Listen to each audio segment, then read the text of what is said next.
2008년 충남 태안군 수중문화재 발굴 현장이 발칵 뒤집혀졌다. 이 케이스가 첫 번째 케이스였거든요. 그래서 굉장히 사람들이 놀라서 수만 개의 청자 더미 속에서 발견된 것은 바로 인골. 아마도 침몰 당시부터 청자 무더기에 깔려서 그걸 피하려고 발버둥을 치다가 그대로 갯벌에 묻혀서 사망하게 된 것이 아닌가. 키 약 160cm 매우 건장한 신체를 가진 뱃사람으로 고려 청자 운반선으로 추정되는 배를 타고 가다 사고를 당한 듯한데 대체 이 건장했던 뱃사람의 목숨을 빼앗아간 것은 과연 무엇이었을까? 침몰, 파손, 엄청난 사고가 났어요.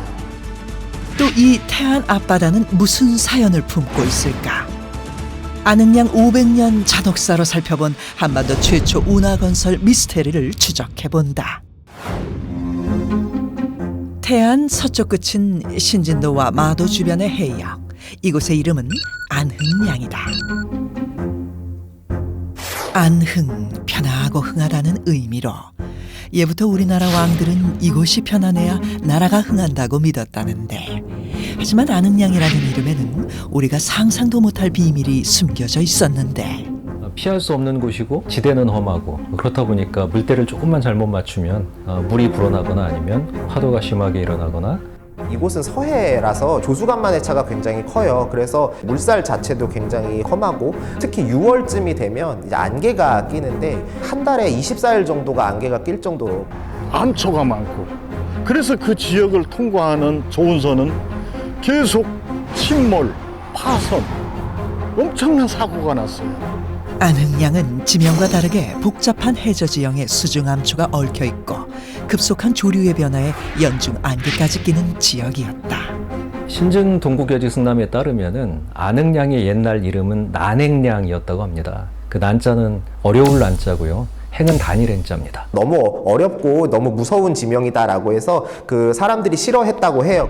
이곳에서 일어난 사고 기록들은 고스란히 기록에 남아 있는데 1455년 세조 원년에는 무려 조운선 54척이 이곳에서 침몰하거나 표류하는 그런 사건이 있었던 것으로 확인이 됩니다.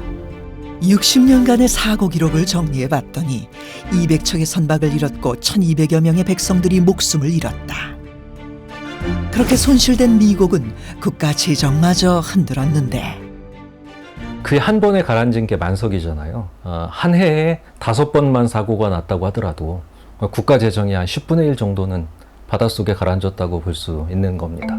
이쯤 되면 안흥량이 아닌 다른 바닷길을 이용할 수도 있었을 텐데, 조선시대나 고려시대나 곡창지대는 경상도하고 전라도 지역입니다. 근데 경상도에서 만약에 개경으로 오려면은 조령을 반드시 넘어야 돼요. 험한 지역이기 때문에 수레나 아니면 말을 이용하는 것도 어렵습니다. 그러니까 결국은 배를 이용해야 되는데, 배를 가지고 경상도 전라도에서 개경까지 가려면 혹은 뭐 조선시대 한양까지 가려면 안흥량을 통하지 않고는 갈 수 있는 방법이 없습니다. 사고 해역을 피해 더 먼 바다로 돌아갈 수는 없었을까? 당시 선원들이 가장 안전을 위해서 사용했던 항법이 연안 항로를 택하는 방법이었는데요. 멀리 대양에 나가서 항해를 하는 것이 아니라 해안선을 그 시야 범위 안에 두고 이제 항해를 하는 방법을 택한 거죠. 거기에서 조금만 벗어나면은 중국으로 가거나 아니면은 아예 그냥 대만으로 떠밀려 갈 수 있거든요. 그 다음에 안흥량 바깥의 바다는 안쪽 바다보다 더 험합니다. 암초가 많은 데다가 물살은 더 세요. 그러니까 그쪽으로 나갔던 배들은 오히려 사고를 훨씬 더 많이 당합니다. 결국 백성들은 죽음을 무릅쓰고 항해를 할 수밖에 없었고, 잦은 사고로 국고와 백성을 잃은 왕들은 통곡하기에 이르렀다. 조운선 침몰 사고를 접한 태종은 그 출발하는 날이 수사일이었습니다. 떠나면 안 되는 날이었는데 자기가 떠나라고 명했다라는 것을 스스로 자책하면서 내가 백성들을 사지로 몰아넣은 거다. 백성들이 죽은 것은 모두 내 탓이다. 쌀은 잃어버린 것이 아깝지 않지만 죽은 백성들은 너무 불쌍하다. 내 가슴이 이렇게 아픈데 가족들 심정은 어떻겠는가. 국가와 백성을 살리기 위한 묘책이 필요했던 왕은 큰 결단을 하기에 이르렀다. 바로 태안의 운하건설. 가장 많았던 의견이 태안반도 가장 잘록한 부분에 운하를 파서 거기를 지나가자라고 하는 의견이었습니다. 그걸 태안굴포라고 보통 부릅니다. 태안읍 인평리와 서산 팔복면 진정리 경계 지점에는 작은 물길이 남아 있는데 이것이 바로 운하의 흔적이다. 이 구간이 전체 한 6.8km가 돼요. 그 중에서 4km는 완공이 됐고, 이 파란 부분 있죠. 2.8km는 완공되지 않은 구간이에요. 그 중에서 지금 요 700m 구간은 현재 눈으로 그 현장을 확인할 수가 있죠. 천수만과 가로림만을 연결하는 우리나라 최초의 운하 유적 굴포 운하. 이 굴포 운하는 고려 인종 12년 1134년부터 조선조 현종 10년 1669년까지 5차례에 걸쳐서 535년간을 시도를 했어요. 500년이 넘는 기간 5번의 시도. 하지만 전체 7km 중 4km만 개척했을 뿐 굴포 운하는 끝내 완공되지 못했다. 대체 그 이유는 무엇일까? 실패 원인은 바닥에 암초가 있어서입니다. 지질도를 보면은 가로림만하고 천수만 부분은 대부분이 다 갯벌입니다.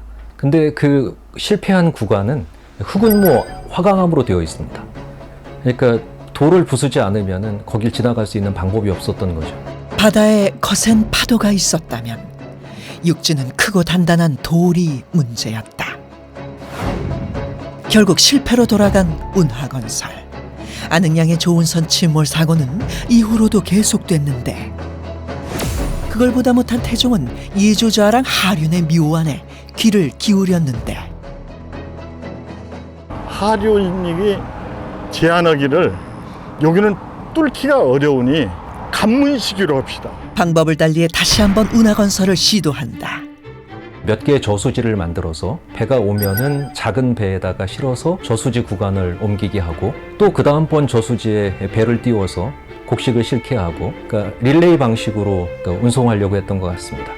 하지만 운하의 폭이 좁아 큰 배들은 이용하기 쉽지 않았고 매번 짐을 옮겨 실어야 하는 번거로움이 있었다. 결국 또 한 번의 좌절을 겪게 된 운하건설. 하지만 거듭된 실패에도 왕들의 의지는 꺾이지 않았다. 15세기 세조는 신숙주를 충청 도제찰사로 임명해 운하를 만들도록 명한다. 신숙주라는 사람이 여기 와서 조사를 해보고 시도를 해보니까 계속 이 판흙이 허물어지고 해서 도저히 안 됩니다. 자연지리적으로 보면은 가로림만하고 천수만은 수위가 다릅니다. 설령 뚫었다고 하더라도 바닷물이 왔다 갔다 거리면 쉽게 아마 무너지거나 메꿔졌을 겁니다. 토사 때문에. 조수간만의 차이가 심했던 태안 앞바다는 그렇게 조선의 운하건설을 방해하고 마는데 이렇게 계속된 실패에도 왕들이 운하건설을 포기하지 못했던 이유는 조은이 바로 국가 재정 유지의 토대가 되었기 때문이다. 17세기 현종은 대학자 송시열의 제안을 검토하기에 이르렀다. 송시열 선생이 설창 육수를 제안했어요. 천수만의 조운선을 정박시킨 다음 쌀을 가로림만까지 육로로 수송하고 다시 선박으로 옮겨 운송하는 방식이다. 창고를 짓고 이 뚫지 못한 육지 구간은 마차로 운반하는 거예요. 하지만 창고의 지속적인 운영이 불가해지면서 이 역시 실패로 돌아가는데 5차례 535년간을 이 굴포 운하를 추진했는데 결국은 실패한 거죠. 하지만 이 수백 년간의 노력을 그저 실패로만 단정지을 수 있을까?